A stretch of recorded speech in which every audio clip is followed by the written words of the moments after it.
Mirë se erdhe në botën ku askush nuk është i pafajshëm.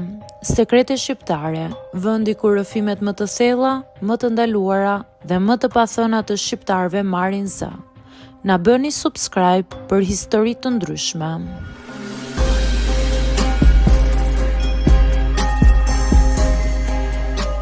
Mami më mori të dashurin.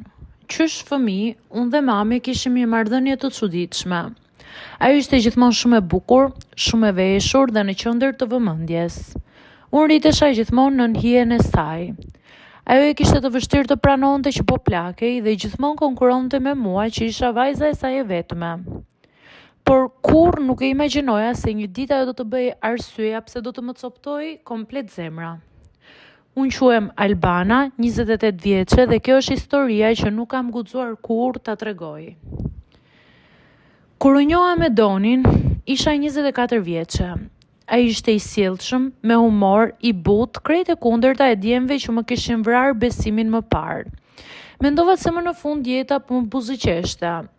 Kur e prezantova te mami, ajo e pa me një buzëqeshje të atij lloji që unë nuk e njihja mirë. Buzëqeshjen e gruas që pëlqen atë që sheh. Në fillim, nuk e zura për të madhe. Mamaja ime gjithmonë bënte komplimente, gjithmonë do të ishte vajzë e re në shpirt, gjithmonë kërkonte vëmendje. Por me kalimin e kohës, fillova të kuptoj gjëra më të imta. Më pyeste gjithkohës, po Doni ku është? Po nuk jo mora vesh fare unë juve, si shkon me ty ai? Një ditë madje, më thiri duke qeshur. Qënë ke bërë menuse të bukur, more Doni? Mos si a del? Pyeste ajo të dashurin tim. Unë qesha sikur nuk ndjeva gjë, por diçka më shtërmërua brenda. Filluan të flisnin mes tyre më shpesh se sa është normale. Doni ndërkohë ma justifikonte, thoshte që mamaja jote është shumë e dashur, më kujton motrën time të madhe. E besoja, deri atë ditë kur pash celularin e mamit në tavolinë dhe ekrani u ndez me emrin e Donit. Një mesazh i shkurtër. Po vi, mos e hap derën derisa të marr sinjalin. Ajo ditë më therri në shpirt, u shtanga, më ra telefoni nga dora. Mami u skuq dhe mu kthye me tonin që i dridhej. Nuk është ashtu siç duket bija ime. Por gjithçka në fakt ishte si dukej, madje edhe më keq. Më pas u zbulua se ata flisnin prej muajsh. Doni vinte në shtëpi kur unë nuk isha. Mami përgatiste kafe, bisedonin, qeshnin. Dhe ndonjëherë diçka më shumë, më tej, më thellë se ç'duhej mes një nëne dhe të dashurit të vajzës. E pash rastësisht një bisedë ku mamaja ime i kishte shkruar. E di që është gabim, por më bën të ndihem e re dhe e gjallë.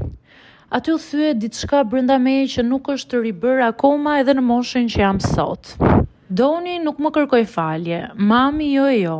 Të dy më thanë se unë reagova si fëmijë. Këto gjëra ndodhin dhe jeta vazhdon. E largova Donin, largova mamin, u largova edhe vet nga shtëpia. Por plagët që më lanë nuk i mori me vete askush përveç meje. Sot kanë kaluar 3 vite, nuk kam folur më me mamin që atëherë. Ajo vazhdon jetën sikur s'ka ndodhur asgjë. Doni është dukur diku nëpër Europë, ndërsa unë, Albana, jam ende duke mësuar me idenë se ndonjëherë tradhtia më e madhe të vjen nga gjaku yt. Dhe ndonjëherë njerëzit që të rritën janë ata që të coptojnë më shumë.